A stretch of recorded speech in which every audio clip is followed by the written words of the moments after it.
Mon fils unique m'a dit que j'étais trop laide pour apparaître à son mariage. Sa fiancée a ajouté que si j'osais venir, il me ferait interner dans une maison de retraite avant même de dire oui. Ce qu'ils ignoraient, c'est que je mourrais. Oui. Mais ce qu'ils ignoraient surtout, c'est que je cachais un secret qui valait des millions. Ce jour-là, j'ai mis mon chemisier lavande. Celui avec les petits boutons de perles. Il les attrapait quand il était bébé, les doigts encore maladroits.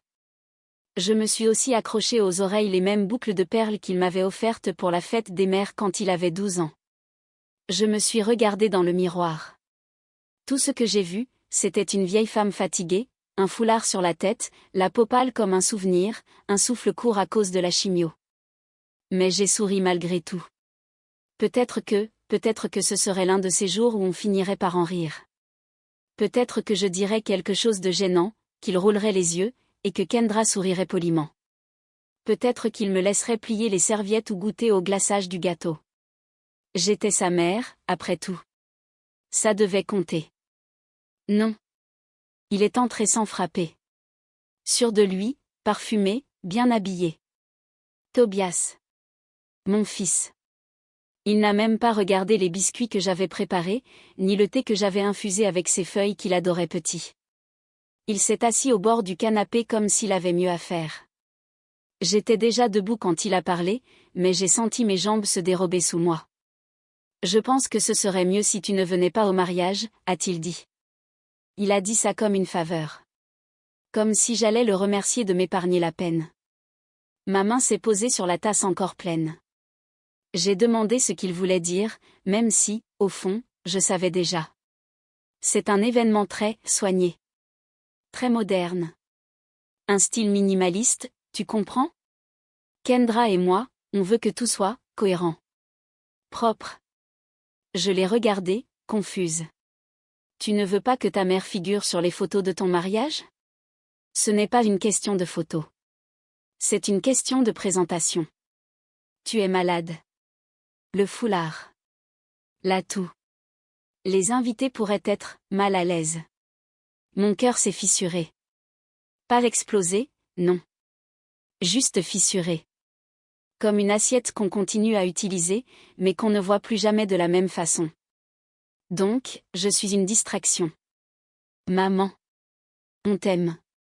Mais Kendra veut une ambiance bien précise. Elle est entrée à ce moment-là. Sans frapper, elle non plus. Kendra. Grande. Mince. Un visage tiré d'un magazine. Elle n'a pas daigné me regarder. Juste le salon.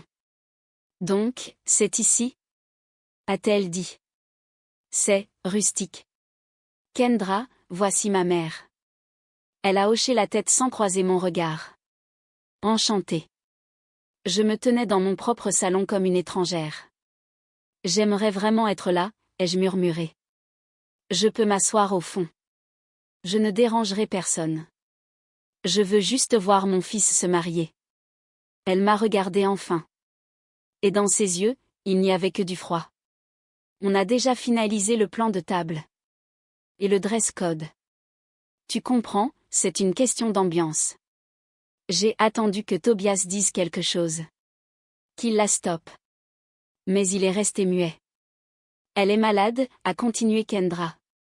C'est admirable qu'elle essaie. Mais le foulard, le teint pâle, ça rend les gens mal à l'aise. On peut envoyer les photos. Même faire un FaceTime pendant la cérémonie. Ce sera comme si tu y étais. Je ne veux pas de FaceTime, ai-je dit. Je veux être dans la pièce. Kendra a souri. Mais c'était un sourire cruel. On pourra en parler après la lune de miel. Pour un établissement. Quelque chose de calme. Paisible. Un endroit où se rétablir. Une maison de retraite, ai-je traduit. Ne rends pas les choses plus difficiles qu'elles ne le sont, a dit Tobias. J'essaie d'être respectueux. Je l'ai regardé. Vraiment regardé. Les mêmes yeux que j'endormais autrefois. La même mâchoire que j'embrassais avant l'école. Où est passé ce petit garçon? Je t'ai tout donné, ai-je chuchoté.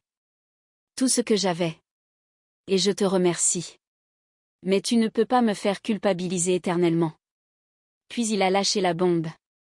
C'est pour ça que papa t'a quitté. Tout en moi s'est figé. Il l'a dit comme une lame qu'on affûte depuis des années. Et il a visé juste. Je n'ai rien dit. Juste lentement repris ma place sur le fauteuil. Les mains tremblantes. Le thé était encore chaud. Les biscuits intacts. Kendra s'est tournée vers la porte. Tiens-nous au courant pour le traitement. Tobias s'est penché pour embrasser le sommet de mon foulard. Cela a eu la même chaleur qu'un baiser sur une pierre tombale. On t'aime, maman. Vraiment. Puis ils sont partis. Je ne me suis pas effondrée. Je ne me suis pas mise à crier. Je suis allée à la fenêtre, les ai regardés s'éloigner. Et j'ai chuchoté à la pièce vide. Merci de m'avoir montré qui vous êtes vraiment. Je suis restée assise là longtemps, seule dans le silence, enveloppée dans cette vieille robe de flanelle que je portais déjà quand Tobias était au lycée. Mes mains fines posées sur mes genoux, la lumière du salon toujours allumée, mais la maison semblait plus sombre. Comme si les ombres elles-mêmes écoutaient. Ma respiration était courte, râpeuse. Je n'avais pas la force de pleurer.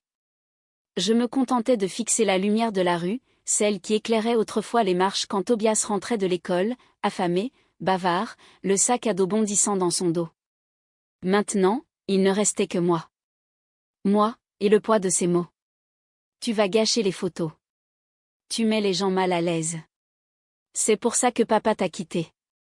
Ce dernier, c'était le coup de grâce. Je savais pourquoi Michael était parti. Il était lâche. Il ne voulait pas être père. Pas travailler de boulot. Pas aimer une femme marquée par la maternité. Je ne l'ai jamais dit à Tobias. Je l'ai laissé croire que son père avait été simplement fatigué. Que peut-être, il l'avait aimé. Un jour. Tobias est devenu comme lui. Beau. Brillant. Mais froid. Cruel. Je me suis levée lentement. Mes articulations grinçaient. J'ai marché dans le couloir, seul, chaque pas résonnant comme un rappel de mon isolement. Ma chambre était propre. Le lit fait. Ma Bible encore ouverte sur la table de nuit. Je suis allée vers le placard. Je me suis agenouillée, non sans peine, devant le vieux classeur au fond. Et j'ai sorti une chemise étiquetée au marqueur noir, Final. Dedans, soigneusement rangée, il y avait mon testament, mes assurances vie, les titres de propriété de mes 3 maisons en location, et mes relevés bancaires. Des montants que personne n'aurait soupçonnés. Pas Tobias. Pas même moi, parfois. Je n'ai jamais vécu dans le luxe. Je coupe encore des coupons pour l'épicerie. Je porte les mêmes chaussures d'église depuis 1997. Mais j'ai de l'argent. Un petit empire bâti sou par sou. La première propriété ? Une vieille maison de 2 appartements, en face. La voisine, une veuve, était morte. Sa famille ne voulait pas du bien. J'ai investi l'héritage d'une tante. Réparé. Loué. Puis une autre. Et une 3e. Ensuite, une part dans le salon de beauté de Sheila, une amie de l'église. Personne ne savait. Pas même Tobias. Je comptais le lui révéler un jour. Après ma mort. J'imaginais le moment, un enterrement discret. Monique lui remettrait une lettre, tu as toujours cru que je n'avais rien. Mais j'ai tout gardé pour toi. Parce que je croyais en ton avenir. Ce jour n'arriverait jamais. Je regardais le testament. Son nom écrit noir sur blanc, Tobias Massy, unique héritier. J'ai pris le coupe-papier doré qu'il m'avait offert pendant ses années de fac. Et j'ai découpé le testament. En 2. Puis en 4. Puis en 8. Et avec chaque déchirure, je respirais mieux. Comme si l'air revenait dans la pièce. Le lendemain matin, j'ai appelé Monique Chambers. Ma plus vieille amie. Et aussi mon avocate. On se connaît depuis nos 19 ans. Le cœur de l'église, les secrets partagés, les pleurs à des enterrements. Une amitié solide, patinée par le temps. Elle a répondu à la 2e sonnerie. Lorraine ? Tout va bien ? Non. Mais ça ira. Tu peux venir cet après-midi? Il faut réécrire mon testament. Silence. Puis. C'est à cause de Tobias? Il est venu hier. J'ai vu l'annonce du mariage. Je n'y suis même pas mentionné. Il m'a dit que je ruinerais l'esthétique. Et Kendra? Elle a dit que j'étais un problème de présentation. Qu'on devrait me mettre dans un établissement. Encore du silence. Apporte les nouveaux documents. Je sais déjà à qui je veux tout laisser. Tu es sûre? Je suis mourante, Monique. Mais pas aujourd'hui. Aujourd'hui, je reprends ce qui m'appartient. Monique est arrivée en début d'après-midi. Sans frapper. Elle savait. Elle ne me traiterait jamais comme une cliente. Nous avions trop vécu ensemble pour ça. Elle portait son tailleur marine, ses talons bas. Elle posa sa mallette sur la table de la salle à manger pendant que je lui montrais le bloc-notes jaune où j'avais griffonné mes instructions la veille. Mon écriture tremblait par endroits. Mais le message était clair. Elle a lu. Lentement. Sans m'interrompre. Puis, elle a sorti des feuilles vierges.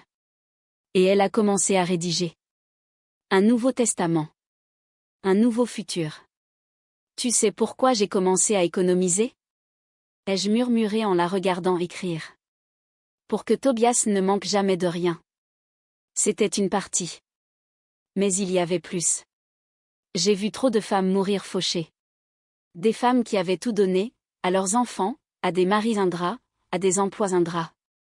Moi, je m'étais promis que je ne partirais pas comme ça. Je voulais avoir le dernier mot. Monique a noté un chiffre. Puis un nom de banque. Puis un titre de propriété. Tu vas vraiment tout donner à cette fondation? La Rose House Foundation, ai-je répondu. Elles ne m'ont jamais demandé de cacher qui je suis. Elles ne m'ont jamais dit que j'étais de trop. Je me souvenais encore des après-midi passés là-bas, plus jeune. À peindre les murs, servir des repas, lire la Bible à des femmes trop fatiguées pour lire elles-mêmes. Aujourd'hui, j'étais elle. Monique s'est arrêtée un instant. Tu ne veux rien laisser à Tobias? Rien du tout? J'ai regardé la fenêtre. La lumière passait malgré les rideaux. Je lui ai déjà laissé ma vie entière. Ça suffit. Elle a hoché la tête. Et elle a continué. Nous avons travaillé plus d'1 heure. Je lui ai donné les numéros de compte, les adresses des maisons, le nom de mon conseiller à Citizens Trust, et même l'enveloppe cachée dans mon tiroir à couture, $10 000 en liquide, au cas où le monde s'effondrerait. Enfin, Monique m'a tendu les feuilles. Ma main tremblait en signant. Ce n'était plus une signature élégante. Mais c'était la mienne. Et elle était finale. J'ai aussi écrit une lettre, ai-je dit. Pour Tobias. Pour lui expliquer pourquoi. Tu veux que je la lui donne? Pas encore. Laisse-le vivre son mariage. Laisse-le sourire dans son costume. Laisse-le croire qu'il a gagné. Et après? Après, tu lui donnes. Devant tout le monde. Tu veux vraiment faire une scène? Ce n'est pas une scène. C'est une fin. Il a commencé tout ça quand il m'a dit que j'étais trop laide pour être vue. Monique a baissé les yeux. Tu es sûre? Oui. Nous sommes restés là un moment, en silence. Les documents soigneusement rangés. L'enveloppe scellée sur la table. Mon souffle court. Ma peau pâle sous la lumière. Mais mes yeux brillaient d'une lueur ancienne. Une lueur revenue. Tu penses que je suis cruelle? Ai-je demandé doucement. Non. Je pense que tu es honnête. Et je pense qu'il a de la chance que tu ne sois pas allé plus loin. J'ai ri. Un rire qui ressemblait à ceux d'autrefois. Les repas du dimanche. Les robes de chorale. Un moment de joie dans mes poumons fatigués. Mais sous le rire, il y avait autre chose. Quelque chose de plus profond. Une vérité. Tiens, ai-je dit en lui tendant l'enveloppe. Et promets-moi une chose. Laquelle? Qu'il ne pourra pas pleurer et te faire changer d'avis. Tu la lui remets exactement quand je te l'ai dit. Je te le promets. Elle est partie peu après. Je l'ai raccompagnée lentement. Une main sur le mur. Je l'ai vue monter en voiture. Et je suis retournée à la cuisine. Là, j'ai sorti la boîte à chaussures sous mon lit. Les lettres que j'avais écrites pour chaque anniversaire de Tobias jusqu'à ses 50 ans. Je les ai déchirées. Une à une. L'une disait, « Si un jour tu te sens perdu, souviens-toi que tu étais mon fils avant toute chose. » Celle-là aussi est partie. Mes mains sentaient l'encre et la cendre. Mais mon cœur, il était propre. Je me suis lavé lentement. Puis j'ai levé les yeux vers ma silhouette dans la fenêtre. Le foulard était toujours là. Ma peau fatiguée. Mes os saillants. Mais mes yeux. Je n'ai pas fini, ai-je soufflé. Et quand ce sera fini, le monde entier connaîtra mon nom. Le matin du mariage, je me suis levée avant l'aube. La maison était silencieuse, le soleil n'avait pas encore franchi l'horizon. J'ai pris mon temps sous la douche, chaque geste précis, comme pour mémoriser ce qu'il me restait de force. Je me suis habillée dans un costume gris doux. Celui que je portais chaque dimanche de Pâques. J'ai enroulé mon foulard bleu, orné de fils d'argent, autour de ma tête. J'ai épinglé la broche que ma mère m'avait offerte lors de ma remise de diplôme, une petite colombe en argent, légèrement usée, mais toujours éclatante. En me regardant dans le miroir, j'ai fait une pause. Mon corps semblait plus petit, plus fragile que dans mes souvenirs, mais mes yeux étaient fermes. Toujours moi. Et aujourd'hui, j'avais du travail à faire. Monique est arrivée, ponctuelle comme toujours. Elle portait un tailleur bleu marine, des chaussures à talons bas. Elle tenait l'enveloppe Manila scellée, marquée du nom de Tobias. Je lui ai remis un petit sac noir, à l'intérieur duquel il y avait quelques mouchoirs, une bouteille d'eau, et une seconde enveloppe. Celle-ci est pour Kendra, ai-je dit. Donne-la lui après. Monique a levé les yeux vers moi, un peu inquiète. Tu es sûre de vouloir faire ça? Je l'ai regardée. Un instant, je me suis sentie fatiguée. Mais cela n'avait pas d'importance. Ce n'était pas pour eux, pas pour lui. C'était pour moi. Pour ma dignité. Pour la dernière part de ma vérité. Oui, ai-je répondu. Il faut qu'il voie tout. Il faut qu'il comprenne. Mais pas tout de suite. Attends. Nous avons pris la voiture. Le trajet jusqu'au vignoble a été silencieux. La voiture roulait doucement, vrombissant sous nos corps tendus. Le vignoble était magnifique. Des rangées de vignes s'étendaient à l'horizon, le soleil se levant lentement. Les invités, vêtus de couleurs pastel et de robes champagne, se promenaient sous des tentes blanches, des guirlandes lumineuses suspendues dans l'air. Un petit quatuor jouait doucement près de l'entrée. Je suis restée un moment dans la voiture, observant tout cela. Il n'a pas regardé à la dépense, a murmuré Monique. Pas avec mon argent, ai-je chuchoté en retour. Nous sommes sortis de la voiture. Monique m'a aidé à marcher, en m'appuyant sur mon canne. Nous avons suivi le chemin vers les sièges réservés. Quelques invités ont jeté un coup d'œil dans notre direction. Des sourires polis, mais personne ne m'a reconnu. Personne ne savait que la raison pour laquelle ce mariage avait eu lieu, c'était moi.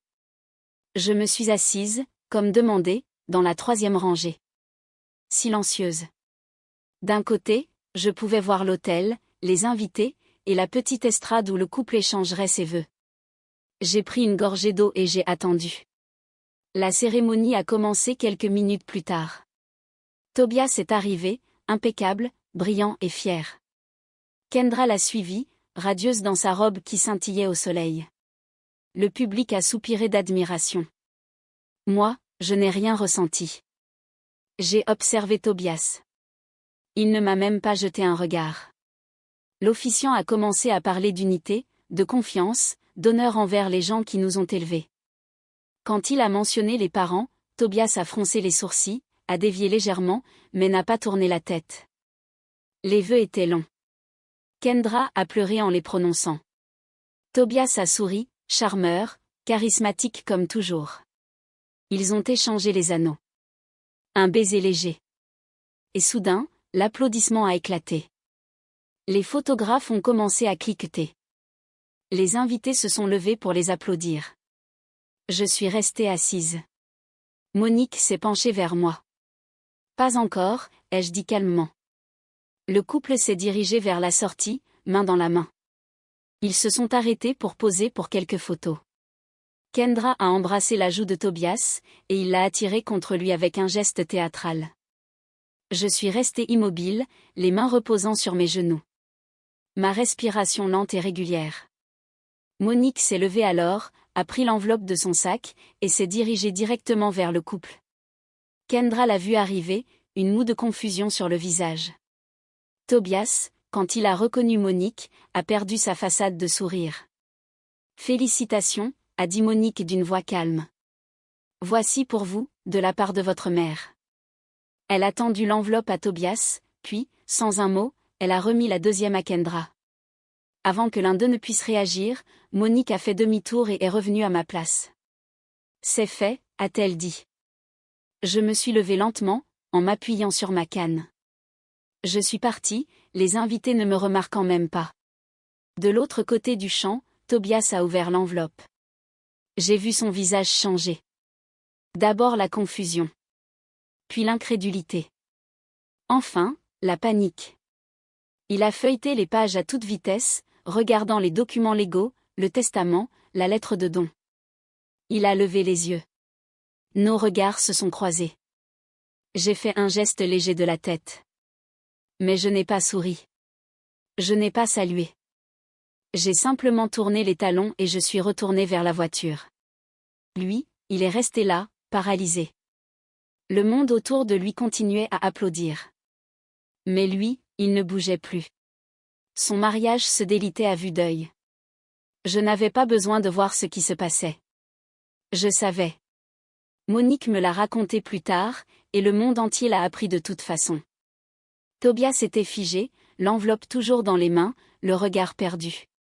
Autour de lui, les invités se sont tus, les applaudissements se sont transformés en murmures. Kendra a regardé le document, l'a déchiré dans une furie aveugle, mais rien n'a pu changer ce qui était déjà fait. Elle lui a crié. Elle a dit que c'était une blague. Que je lui avais pris tout. Tout. Mais il n'a rien répondu. Il a simplement regardé les papiers dans ses mains comme si tout ce qu'il avait connu s'effondrait. Il n'y avait plus de masque. Plus de sourire. Kendra a tourné les talons, ses talons claquant sur le sol. Elle a abandonné son bouquet sur l'herbe. Les demoiselles d'honneur l'ont suivi en courant, leur rire nerveux se dissipant dans l'air, tandis que Tobias se tenait là, seul, devant l'autel. Il a levé les yeux vers l'endroit où j'étais assise, mais j'étais déjà partie.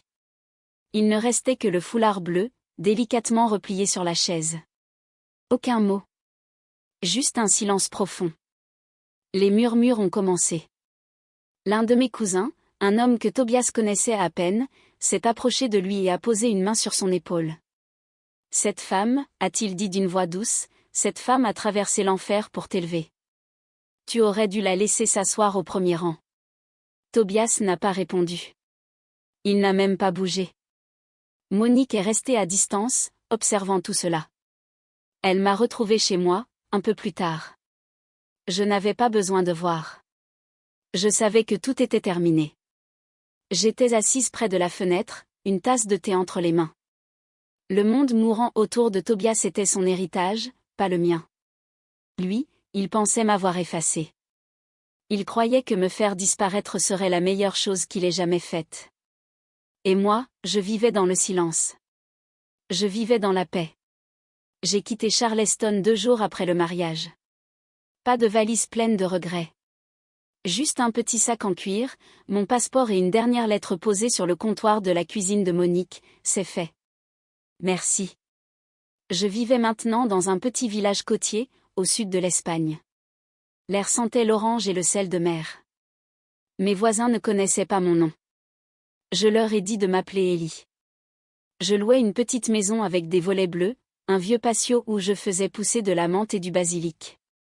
L'après-midi, je m'y asseyais avec du thé et une couverture en laine sur les genoux. J'avais encore un peu d'argent. Pas une fortune, bien sûr. La plupart de cela, je l'avais donné. Mais j'avais assez pour vivre à mon rythme. Pour garder les lumières allumées.